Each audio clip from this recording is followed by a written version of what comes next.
so like bizarre, but it's, it's something to get used to. And we are now live. So Tessie, please kick off the webinar.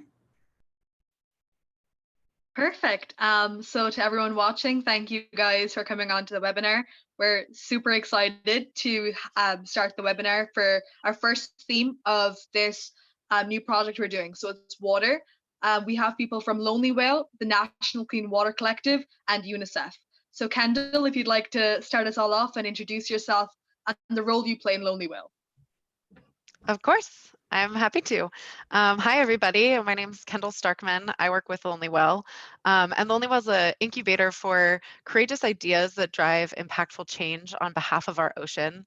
We bring these ideas to life through digital and experiential engagement campaigns and initiatives that really put the power in the hands of youth, innovators at major brands, and people like, hopefully, those of you on the call, all through radical collaboration and partnership, bringing people together to really shift the conversation and how we talk about ocean conservation and protection to something that really brings it home to the work that we do or the lives that we're living on a day-to-day basis, because we're all intimately connected to the ocean that makes up so much of our planet. I'm the director of Next Wave Plastics, which is one of Lonely Whale's core initiatives. It's a collaborative cross-industry group of companies that are working to scale the recovery, recycling, and use of ocean-bound plastic. So they're sourcing ocean-bound plastic from around the world and integrating it into their products and packaging. So I work a lot with our corporate partners, but across our team, we're really coming at the ocean conservation and ocean protection issue from a multifaceted and collaborative perspective. So that's Lonely Well. That's so cool. And I'm really looking forward to hearing more about, the work that you guys do. Next, we have UNICEF. So we have Alban. Would you mind introducing yourself and the role you play? Hello, everyone. Thanks for inviting. I am Alban Novello. I'm the regional water sanitation and hygiene specialist for UNICEF, based in Panama and covering Latin America and the Caribbean region. So UNICEF is the UN agency with a mandate to protect the rights and well-being of children, of every child. And I'm dedicating my work to this specific area of water sanitation and hygiene. I am also collaborating very closely with my colleague in leading a regional group that is called the WASHLAC group. And basically, we provide technical support to all the platforms in the countries in the regions that deal with water sanitation and hygiene in emergencies. Thank you very much. Thank you for that. And last but definitely not the least, we have our beautiful rep from the National Clean Water Collective. So would you like to introduce yourself and the role you play? Hey, how's it going, everyone? My name is Sierra Scott. I'm the executive chairman of the National Clean Water Collective. Excited to be here. We started with something small, and now we're working with short and long-term solutions for our nation's water crisis. To date, we've raised over $400,000 for the water crisis happening in Flint, Newark, and we've also supported Bahamas. And our goal is to provide, relief all the way through from water, emergency box water, to actual water technology, proven water technology that we're working with right now, working on several projects in Flint, Michigan. It's been 6 years too long for that community. And we're working with leading scientists, engineers, lawyers, and all sorts of people to come together to support that community. Our goal is to provide support across the nation, one city at a time. And, we figure if we can find the solution for Flint, Michigan, we definitely can actually replicate that solution across the nation. And, not many people actually know that there's a crisis in America that we definitely have to take care of. That is amazing. And I'm looking forward to hearing more about your story and the work you guys do. So I'm going to pass the mic on to Amit. So take it away with UNICEF. Hi, everyone. My name is Aman. I'm part of Re-Earth, and I'm really happy to be joining you today all the way from New Delhi.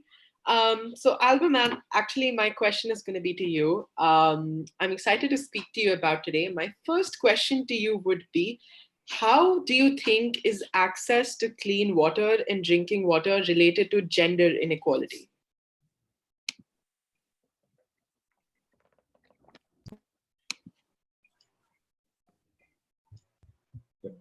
Yes, can you hear me now? Yeah, Yeah, all great. good. So yeah, thanks for the question. So yeah, water is access is strongly linked to gender and in many different ways. For example, women and girls bear the most of the responsibility of water collection, and this reduces obviously their time for other more productive activities or even to go to schools. It has been estimated that women and girls spend daily 200 million hours each day, to collect water. Also, increasing water scarcity, so less water means that women and girls will have to travel further to access the water and probably to wait longer in the queues to collect the same water, and probably exposing them to higher risk of violence and obviously the physical burden of transporting heavy water containers. I don't know if you ever had to carry a bucket of 20 liters from one point to the other, even if it's short distance, it's very heavy. So imagine it over 100 meters or sometimes kilometers. Also, studies have shown a strong correlation between improving access to water and girls' school attendance. Basically, limited access to water in schools. We've got basically the UNICEF and the World Health Organization produced through the Joint Monitoring Program a global report on the status of water and sanitation in the SDG area in the world. And basically, in their latest report in 2018, 19% of the schools have no drinking water services, which basically affects 570 million children not being able to access at least even a basic drinking water service in their school. And you will see this has a very particular impact on girls in their menstrual hygiene management, which basically turns and affects them in terms of their capacity or willingness to enroll at school, but also to attend and to be performant at school. If you allow me, I can also comment you about the fact that women also, because they are very involved in the water tasks, have an important knowledge of the water condition and situation locally. Yeah. And most of the time, they are excluded from the processes that lead to water and sanitation projects. So a study has shown that wherever women have been involved directly in the design and implementation of water projects, these projects tend to be more sustainable. And finally, if you may, just to tell you that UNICEF has many projects where women have been involved in the management of water resources. And this had a knock-on effect on the position perception of women in the same community. And the women have then started their own businesses. UNICEF has constructed, for example, multiple use schemes where water sources are connected to multiple water points in the locality to reduce walking and waiting times, but also for this water to be also available for other use like livelihood. And this has a very good effect because it allows also the generation of incomes for women and enable girls to stay longer at school. Thank you.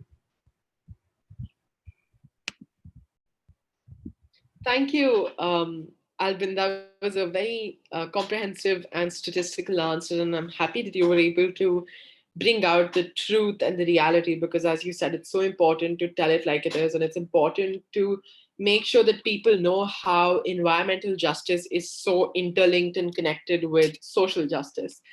Another question that I would really want to ask you is that 784 million people lack access to safe water. But how can we combat this crisis? And yeah, I would love to know your thoughts on this. Well, thank you. So just to put this figure in the context, 748 million people means like 1 out of 10 people in this planet. So it's a substantial number.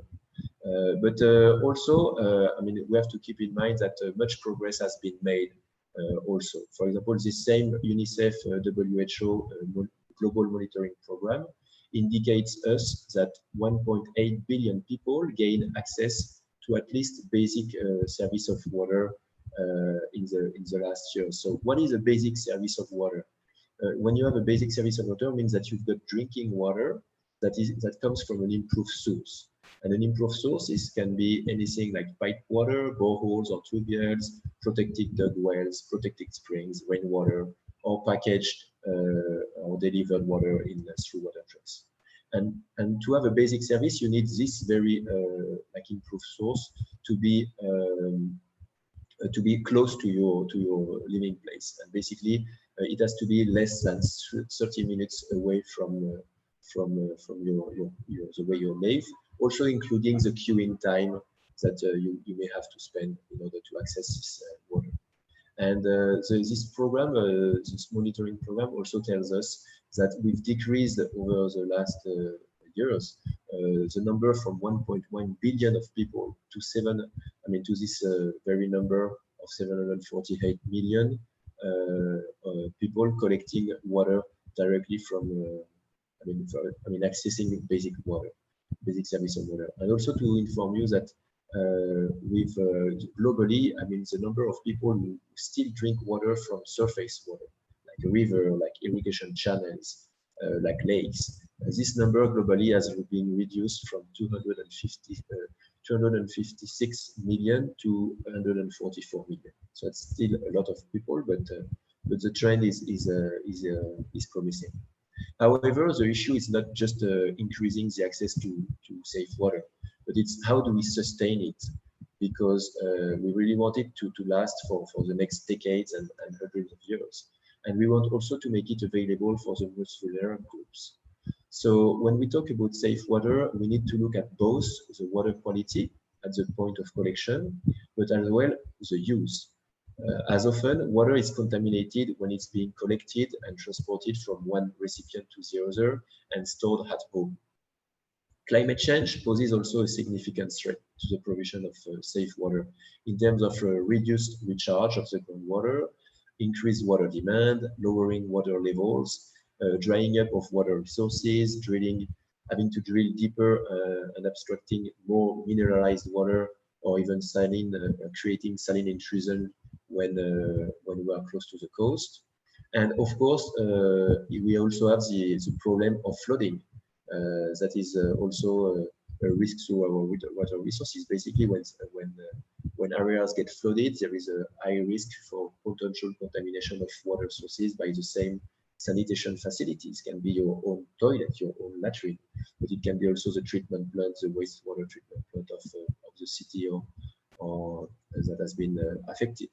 So despite the risks, there are many approaches which can help to reduce this number of 748 million people lacking access to safe water, while ensuring that those who have access to safe water remain as such with such services forever. So UNICEF, for example, is increasing the use, as I just said before, of multiple use systems, which have enormous impact in terms of reducing the distance, queuing, increasing the volume of water available to the people, and also allowing them to generate incomes, which also allows a more sustainable system. Sustainability is really ensuring that systems continue to operate in the long run. UNICEF is also working on different remote sensing technologies to identify new sources of water and testing these technologies to ensure and the resources to ensure that the yields are sustainable, because there would be no use of drilling a well if it dries out in 5 years or in 10 years. As well, we are also rehabilitating existing systems to reduce leakage. You have to bear in mind that water systems are very hard to mitigate in terms of to control in terms of leakage, because all the pipes are buried inside. So you've got natural leaks because of Earth's movements and pipes breaking. And some water systems lose up to 70% of their water. So you put you pour in 100 liters, and out of this, only 30 liters will be available to your consumers. So we are working on on these issues about leak detection. And we are also working on climate resilient sanitation, water reuse, water safety planning, as well as behavior change on water conservation, including work in environment club in schools. Thank you. Thank you so much. That was a very comprehensive answer, and I'm so happy that UNICEF is doing so much, and I'm so happy that collaborations are underway because it's so important for all of us to be together in this crisis. I'm from the global south, I'm from India, and all of you are from different countries as well, and we've all connected online to talk about access to water. And I would just like to say that it's great to see how much all of us have been able to do in our respective countries and also united globally. I would like to pass it over to Tess now. Thank you so much, Albin. Those answers were fantastic. And Tess, you have the floor. Perfect. Again, from my side as well, it was amazing to hear your points and stuff. So next we have the National Clean Water Collective. So if you'd like to just expand on, the role of your organization first. Yeah, I pretty much spearhead, again, my name is Sarah Scott, guys. I spearhead a lot of the events and a lot of the initiatives that we are doing and working on. Like right now, COVID stopped everything. And so it actually stopped a major project we were working on in Flint to install working water filtration systems. These are all proven technology to implement them into community centers and churches. And it stopped it because we had to have people on the ground to, actually install in the spaces. But I just thought that we could still help, and basically brought some people together, and we decided to deliver. And so far we've delivered about 15,000 gallons of water to Flint. We wanted to give them some emergency water. I'm friends with a lot of people in Flint on Facebook and on Instagram, and the amount of death and uncertainty and just poverty that's happening in that community, it's very it hurt my soul to be honest. And I reached out to some people that I thought, influencers that I thought could really support. One being Hill Harper. I don't know if you guys know him, but he's an activist. He's an actor as well, and an author. And he's been doing some work on the legal end of supporting the community.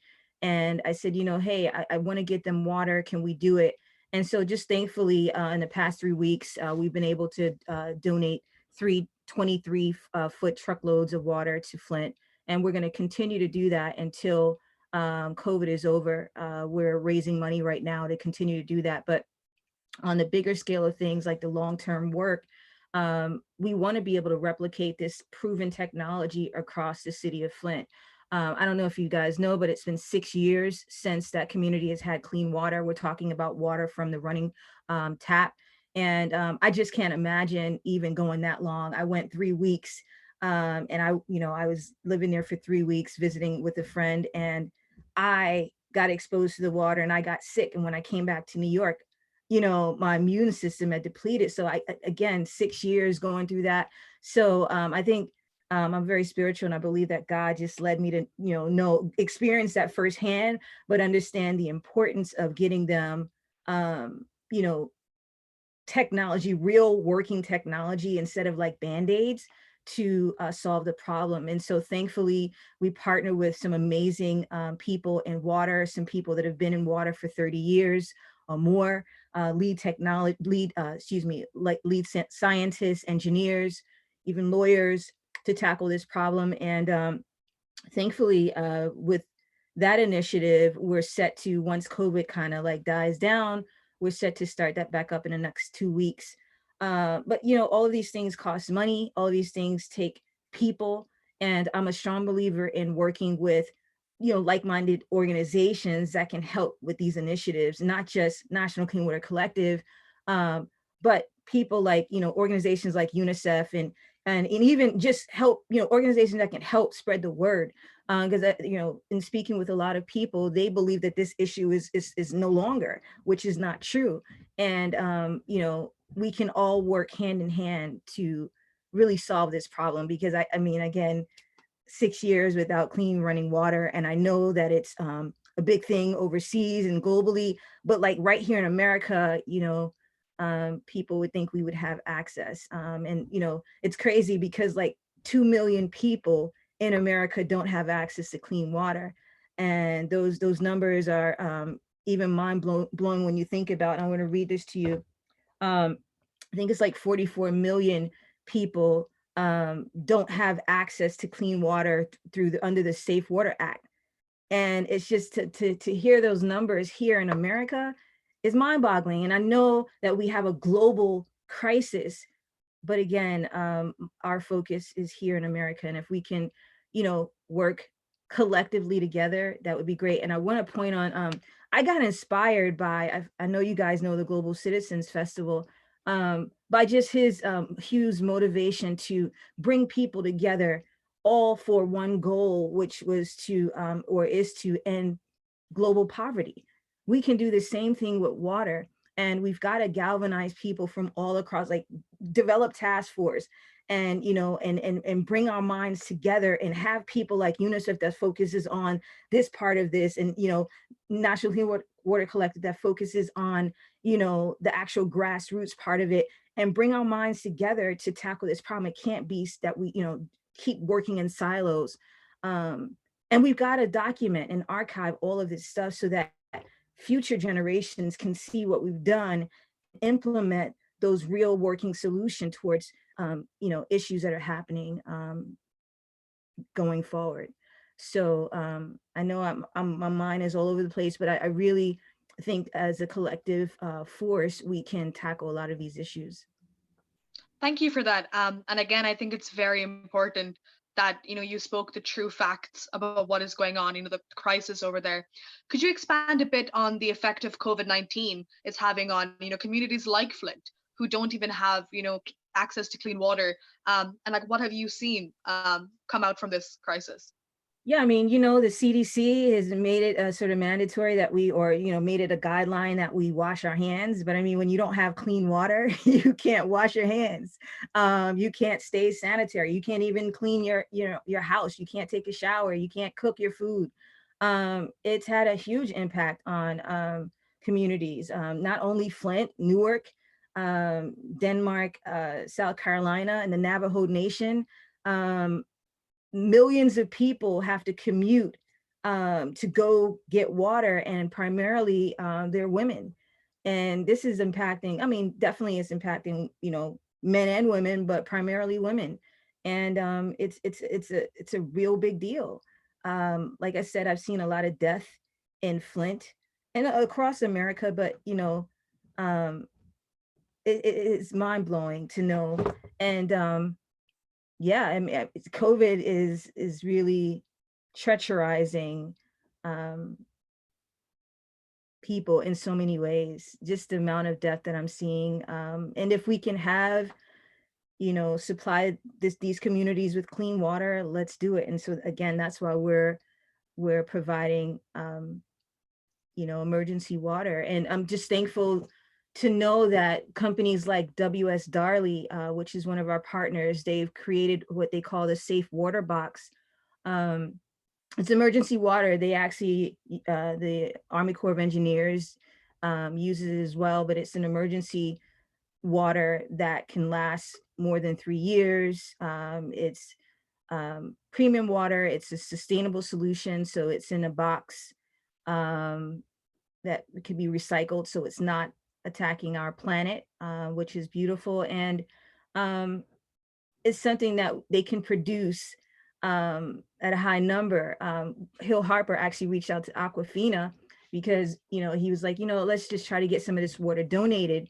And they couldn't even, because of the supply chain being messed up, they couldn't even support us because they don't have enough plastic and bottle tops to actually package the water. They have the water, but they can't package it.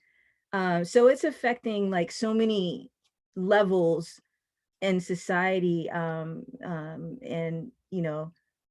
yeah, we're doing as much as we can to help with that. And again, like, thank you for that, for giving us the reality behind it. And the aspects of from like activists who are helping and even companies. I think one of the biggest things a lot of us have is that we want to help, but we never really have the information on how we can do that. So, for the audience that are watching today, like what would you recommend for us to help organizations like yours, to help us combat that crisis together? Yeah, I mean, again, we don't all, if we don't have the money to donate, we can help build awareness. We could be sharing on our social media. Social media is that tool that you can use to get the word out. I mean, something can go viral just as quick as that, like in an instant. And then, the using our platform is a major way to help spread the message. And we've got to be smart about that. Again, working together is the biggest thing. If you want to volunteer, we throw events, and they're pretty great events, and we need support on that end. But if you can't get to Flint, spreading the word, donating, I mean, how can you help? Even like in schools, like building more awareness, educating the students about the water crisis. Because again, people are kind of like, I'll say these numbers are kind of like mind-boggling, but like 80% of the diseases that people have, like diabetes and cancer, and hypertension, comes from the water we drink. And so when you think of that, you're just like, wow. And people need to be educated on that. So if we can be, creating like informational, like having like little meetings like this and sharing it with schools, and having this amongst like organizations so they can share the information, and also again on social media. My mind is ticking right now because I'm overwhelmed on the fact that we're in this situation, and I'm a little nervous, but the fact that we can just come together on this means a lot. So I'm getting a little emotional, so I apologize about that. But just the fact that we can just use our voice is another way to share, what we're doing. Thank you for that. Again, I feel so much, and I understand the things that you guys are going through. And like, I thank you for spreading that knowledge to us, because it's important that we start listening to people who know stuff like this, and it's important that we listen and learn from their experience. So thank you for that. Amit, I'm going to pass it back to you. Yeah, if I may, really quick. I mean, this is not rocket science. I don't have a degree in this stuff. I've just been on the ground for 4 years, and I know that it works. Like I said, we've raised over $400,000. We just need people to support it. We need people to create awareness. And if you can help us do that, that's great. If you can donate, that's great too.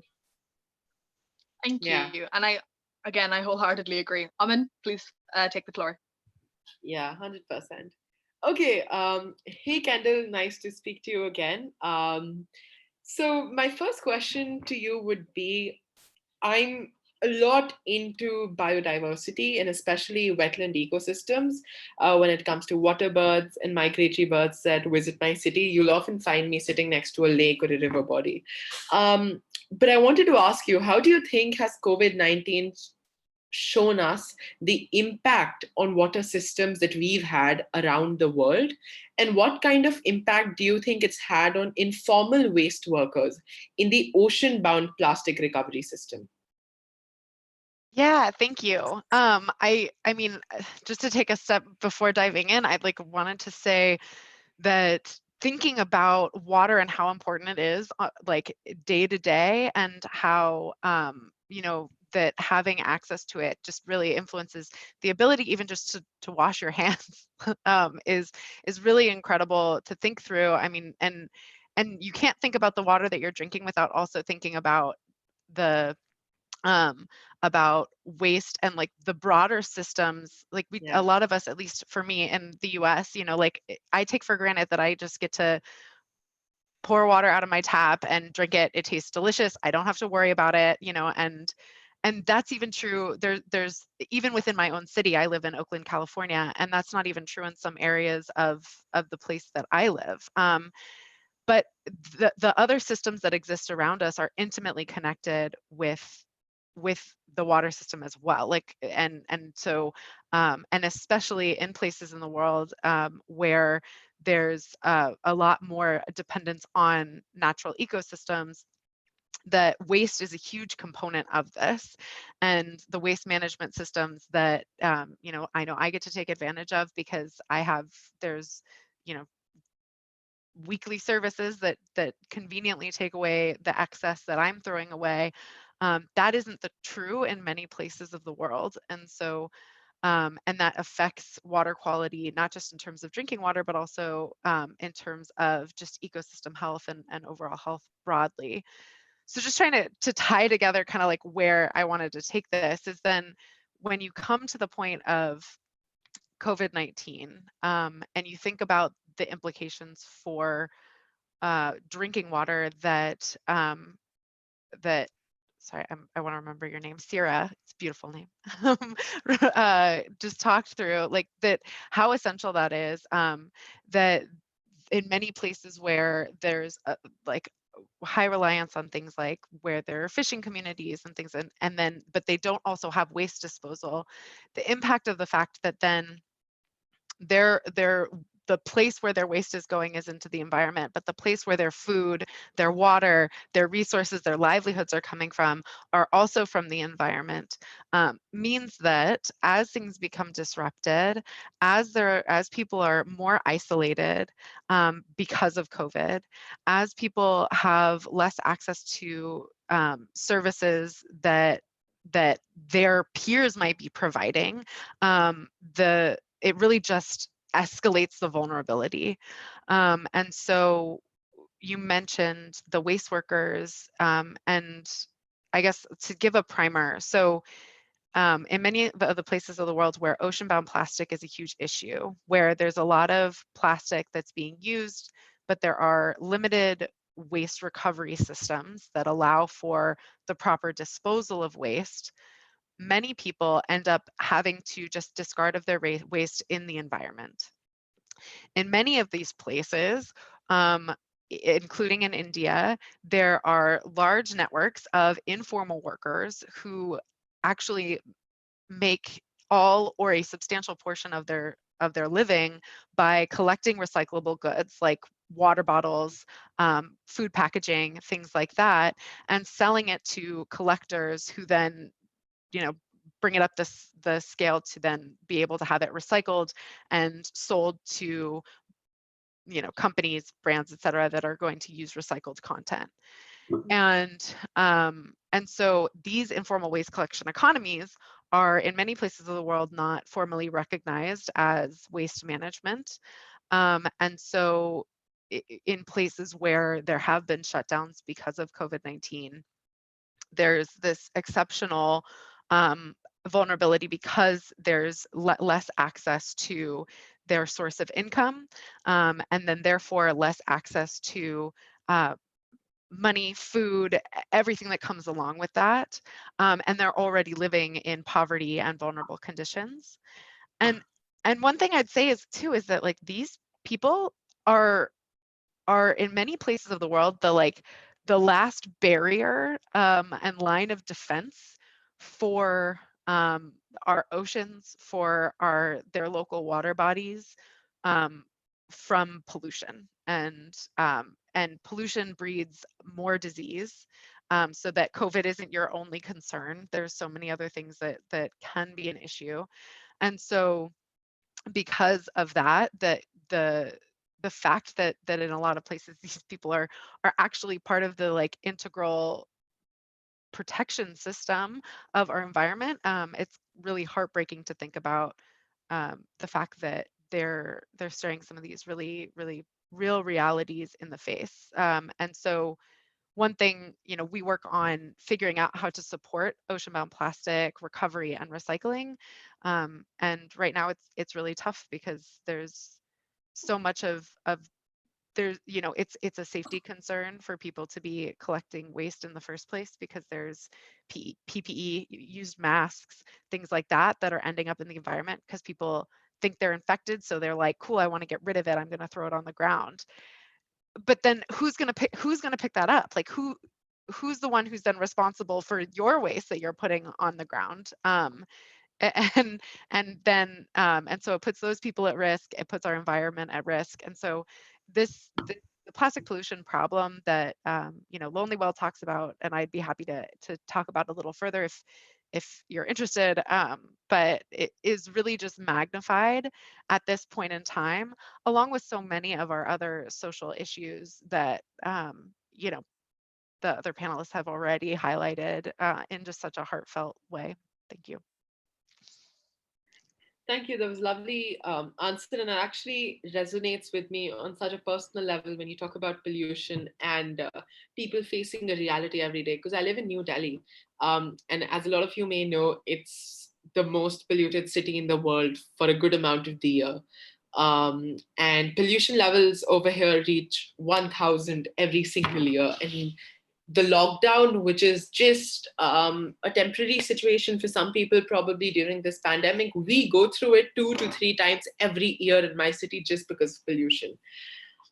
So what I would want to ask you about is that how do pollution, climate change, and plastic collectively affect our oceans in a way that it's very difficult for our oceans to regenerate and restore. As a lot of us know, coral reefs have been depleting, bleaching has been occurring, acidification has been going on in our oceans. So how do climate change, pollution, and plastic collectively affect our oceans in a way which is very dangerous for humanity going forward? That's a huge question. And Yeah.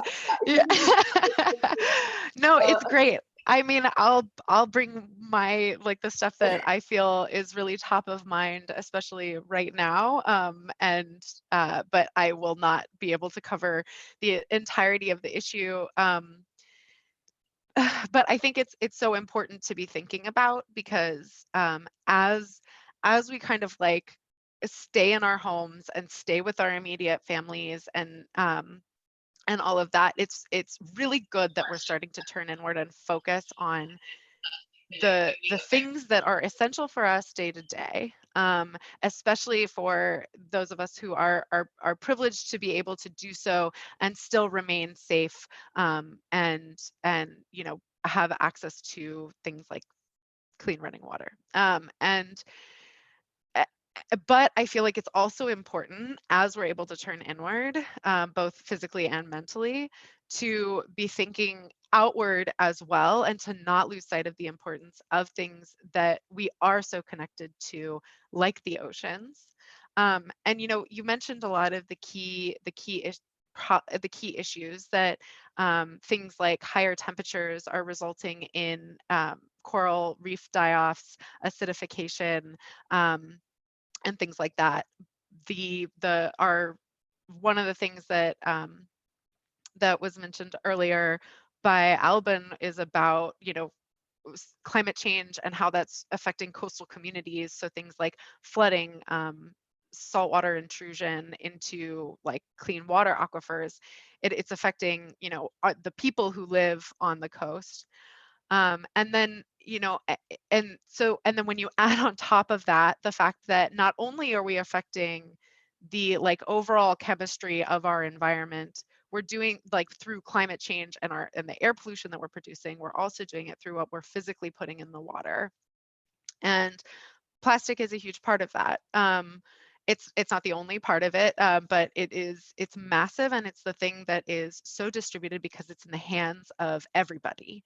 And so plastic pollution has so many issues. I mean, front and center are obviously things like entanglement of marine animals who are then not able to free themselves, and it's a significant issue, because it means that already these organisms are stressed.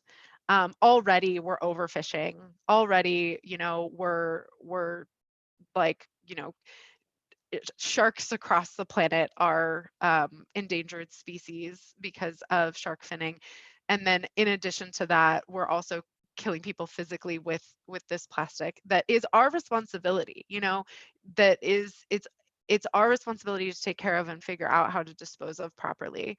And I think that right now, the key thing to be keeping in mind is that it feels really overwhelming during the time of COVID, that when you're thinking about just like the stuff that's around you every day, so plastic masks, gloves that you're getting, the plastic bags you're getting more of at the store because you don't feel safe taking your reusables or you don't feel like you're allowed to, which isn't true and isn't necessarily more safe, by the way, because COVID has been shown to live longer on plastic than on other materials. So it's kind of up for question. But the fact that all of it feels really confusing and overwhelming right now, in addition to this crisis, I think just really, I hope what people are then able to do is pivot to take away is recognizing that this is an overwhelming thing. And I'll acknowledge that the fact that plastic is everywhere is huge, but we have the power to really start to build systems that affect that. And we can see the fact that, we can rise to a huge challenge. The fact that, that there have been shutdowns all over the world. The execution hasn't necessarily been perfect, but we definitely are flattening the curve. And that the power of the collective really is there. And so when you're talking about the ocean and you're thinking about the, how far away that might be from you, or you're thinking about Flint and how whatever, this random town in Michigan, but like these are people, it's us and it's the environment that we rely on so heavily, for far more than we even know. And so, if we can really step up and defend our health and our communities by staying home, we can also continue to do that and continue to show up in the ways that really matter to us. Anyway, I don't know if I answered your question. It was supposed to be about the ocean and I talked about people, but honestly, when it comes down to it, I feel like it all comes back to people. And the science is important, but not losing sight of like the heart of the matter, and the fact that all of us are a part of it is important. So hopefully there was something good in there. No, thank you, Kendall. That was a lovely answer. And I think you covered mostly everything that I asked in the question to, a very lovely way by tying it to innovation as well as nature-based solutions. So thank you for that. And I would like to pass it on to Tessie to now ask the floor for some live questions. Perfect. So we just had two come in right now. The first one is for the National Clean Water Collective. What is your opinion on the role of intersectionality when it comes to crises such as the water crisis and the COVID crisis? That's an interesting question. So just give you some background. I went to the Women's March convention probably about 2 years ago. And one of the things that they focused on, they had a workshop on it. They talked about the importance of intersectionality. And I think it is important that we recruit everyone. It's not just about one race or one group. We should be working together on this crisis because like one of our partners, this young white guy, he's like 30 years old. He actually saw the work that we are doing probably about 2.5 years ago. His name is Kevin Sofin of Responsible. We now are like best friends in this work. And he has never gone through struggle, but he has access to so many things that supports the work that we do. It's him that helped us get the connection to Darley, which is, he's the marketing director for Darley, and he's helping us push this along. It's him that introduced us to Turtle Plastics, one of our bigger sponsors too, and other people that have worked with us. We work with, organizations in Flint that are on the ground. So I can't go to Flint now. So they're on the ground and they're helping us either take the pictures or the videos or either to connect with the people on the ground. But yeah, it's important that we're working together on this crisis.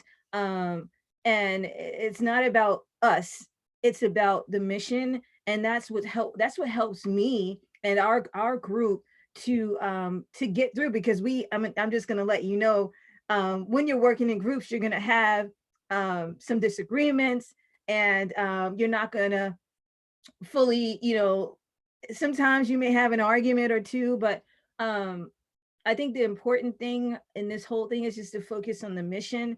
Doesn't matter who is a part of the mission, as long as we're focused on solving the problem. And that's one of the biggest things. That's the biggest takeaway for me from this whole thing, that it's about the solution. We can identify the problem, but it is important that we also really focus on the solutions, some real solutions to solve the problem. I don't know if you guys know, but over $1 billion has come in for the Flint water crisis. Where has it gone? If you really think about where that money is gone, you just kind of like, wow. I mean, but if we could have used that money, and in a smart way, with real solutions for the problem, with everyone that has their strengths in whatever areas, coming together to solve this problem, we could have done it. Our group, National Clean Water Collective, we already have a real solution for this issue. We have a real, and we've got it from, we formed this solution with so many different opinions and so many different people from all walks of life. But now we have a real solution, and we're using proven technology to solve the problem. All we need now is the funding. We proved it. It's in 80 or 85 homes, and now three other locations or businesses, and stuff works. We are working with a testing organization that actually is testing the water, all the samples. But yeah, I mean, intersectionality plays a big part.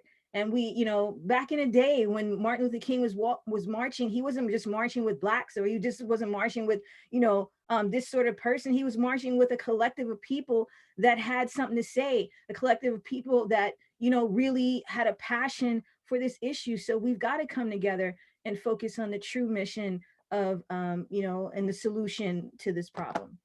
Hopefully I answered the question. You did, and thank you so much for that. And actually, I would love to point out too, one of the things that is the most amazing about everything that you just said is about how the impact that can come from putting the power in the hands of the people who have the most energy and knowledge about an issue, and actually empowering them to be able to take action, rather than just either having somebody sweep in and be like, we're the ones with the answers, or and then leaving the people who could be really standing up and be empowered and maybe be the ones who could most effectively help their communities, but then they don't have the resources to do that. And I love that a lot of what you guys are doing is really figuring out how to empower the people on the ground who then can actually bring that forward. And that's a lot of what we try and do too. We have this Ocean Heroes boot camp, and it's all about putting the power of campaigns for plastic pollution into the hands of youth, who right now are the ones who are making all of the difference. Some of you guys are on this call, for the climate change issue, for the plastic pollution issue. And it's so Lonely Will's great, go do it. Here's how you talk to your governments, your communities, your businesses, you go. And so I love the work that you guys are doing at the National Clean Water Foundation. Kudos. Awesome. Thank you so much. I mean, listen, I don't know everything, you know what I mean? And so it's important for us to all put our minds together to make it happen. Your strength is in what you do with plastic and that part of the thing. I am focused. I love the grassroots part of it all. You know what I mean? We can collectively bring our efforts together. We can definitely make an effective change. So. Yeah, again, thank you to the both of you guys for bringing up, such an important point. And one of my favorite chants as an activist is, people got the power, because the truth is, when we stand together, the people really do have the power.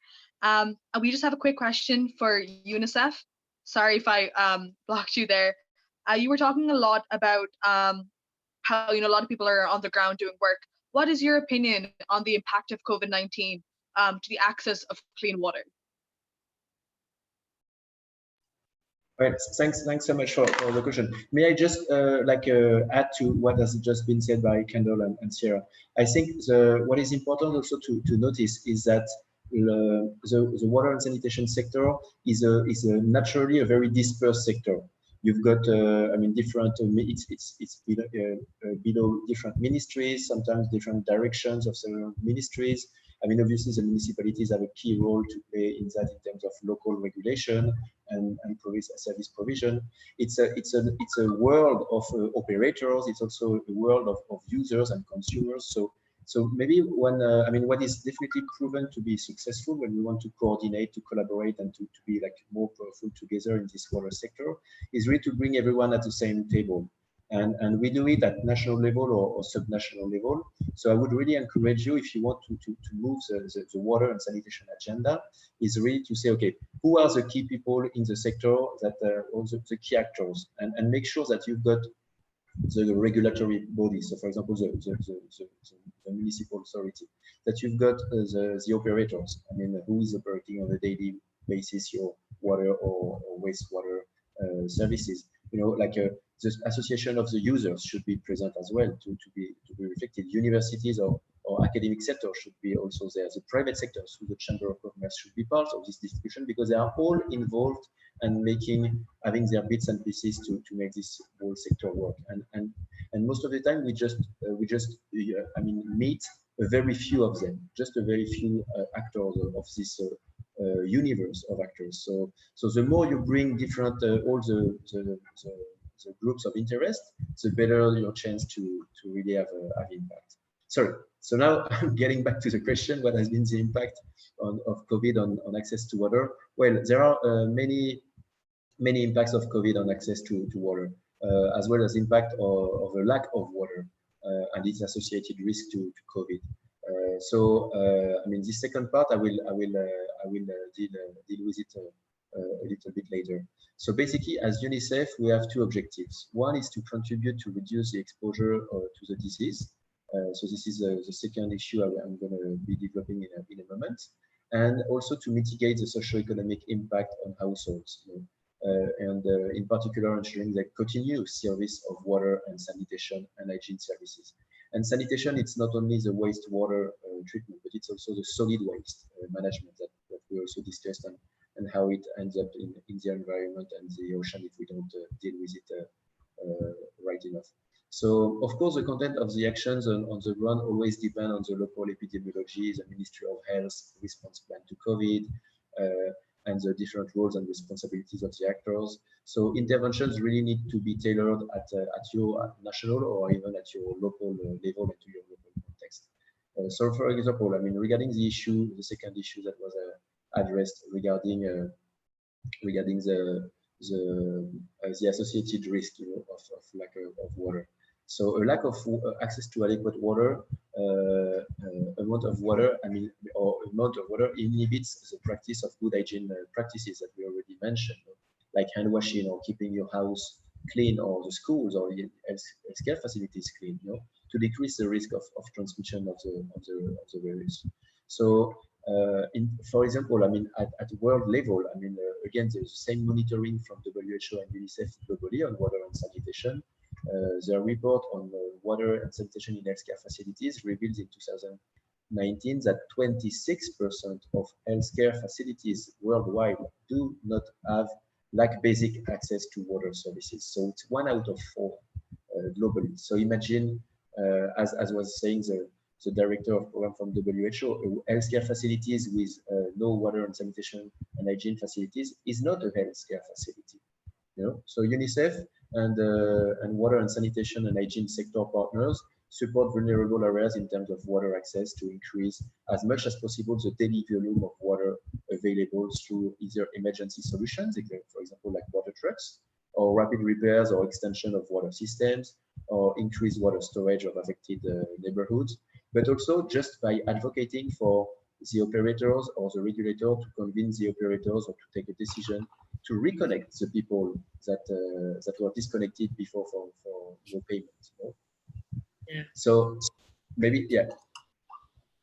I don't know if I can go on, or if there is time, or shall I? I'm not too sure about how much time do I have now. Sorry. We actually just have a quick question for Lonely Will, so I'm sorry to pause you on that. No, it's okay. Don't worry. Don't worry. But thank you again. It was actually quite interesting, to hear your aspect on how to get more involved in that thing and giving us tips on how to proceed in that. So thank you for that. Kendall, could you expand a bit on how the impact of COVID-19 has had on like the campaigns and the works of Lonely Well? Sure, absolutely. So it's primarily been that, so Lonely Well actually we always have worked remotely, and our team is all over the place, and we are so we're a pretty agile team, and we are always collaborating across companies, across organizations, across the world. And so a lot of our work has been able to continue in force in many ways. We've had to also pivot though, because many things have had to become virtual. And so, many of the ways that we gather in person to build relationships and foster that sense of community has, like, for everybody else, has really had to take what looks like what we're doing here today. But I also think that that's also invigorated a lot of our conversations and our ability to really lean into this interactivity across, geographies in many ways. So that's really key. I think that with regard to the impact that we're able to have, right now, the oil industry has gone all out on taking advantage of this crisis to really make everyone feel like, oh, we can't live without plastic. And so I think that a lot of us who are trying to reframe this conversation and shift the way that the world operates around plastic are facing a lot of discouraging news because of the situation. But as I said before, I think that it really just galvanizes our team to get more creative and to figure out, like, okay, like, how do we come back at this and make sure that we're communicating, we're advocating, we're raising awareness of who's really affected by plastic pollution and by COVID-19 with regard to their relationship to the ocean, to waste management, to exposure to plastic pollution, things like that, that all of that really does foster this immense sense of hope for where we can go in the future. And so that's really what's informing what we're working on going forward. One thing earlier I mentioned our Ocean Heroes Bootcamp, and I think that that's a key one that's going to be really critical going forward. Is we're actually taking the Ocean Heroes Bootcamp virtual. So typically it's this in-person gathering with about 300 youth from between the ages of 11 and 18, where we come together and we teach them how to drive campaigns in their communities to reduce plastic pollution and single-use plastic use. And this year we're taking it virtual, so people from all over the world can participate. And so we're going to have it's taking place in late June this year. So you can follow Ocean Heroes headquarters, or it's Ocean Heroes HQ on Instagram, to find out more about how to sign up if you're in that age group and interested in participating. But it's really about how to make this more accessible and more engaging in this virtual format that we're leaning into collectively right now. Yeah, like, thank you for that's actually quite interesting, to see that even during these times, we have the ability to bring it digital and bring it for that way. So for that, that's the end of this webinar. So I'll pass it on to Amin to finish us off. Thank you so much, Sira, Kendall, and Albin, for joining us today. It was such a pleasure talking to all of you, and all of you have such amazing ideas about how people can come together, unite, and collaborate to make the world a better place from tomorrow. And I think since all of us have seen the fact that if we want, if people want, if government want, all of us can come together and make a difference. We can come together and we can change the systems that have been existing for so long. And we can take action as quickly and as fast as it's needed to be done, as we've seen with the global pandemic.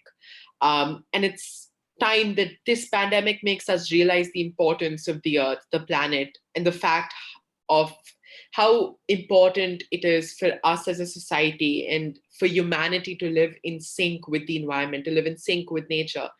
And to truly be at an equilibrium with the planet that we sustain ourselves on. And yeah, thank you for being a part of this. This was really, really insightful and amazing to talk to all of you.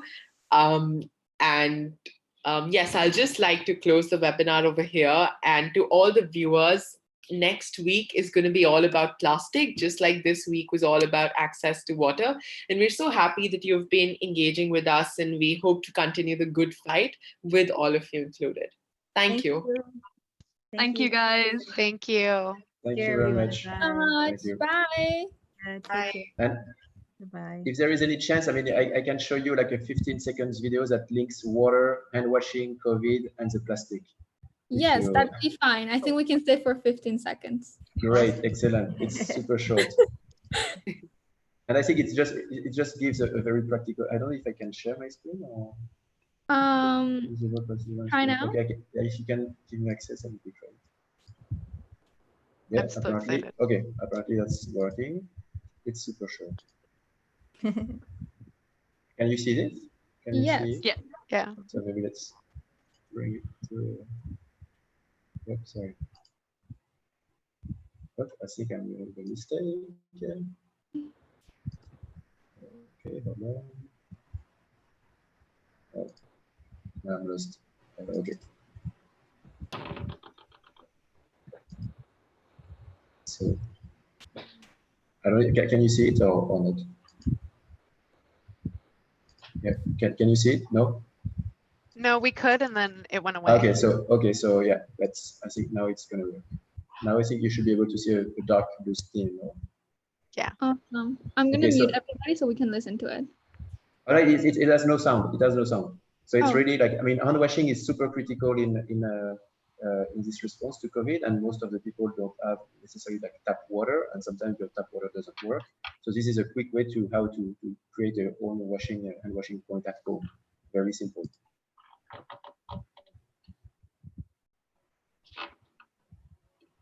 And reusing plastic as well, by the time, in the same way.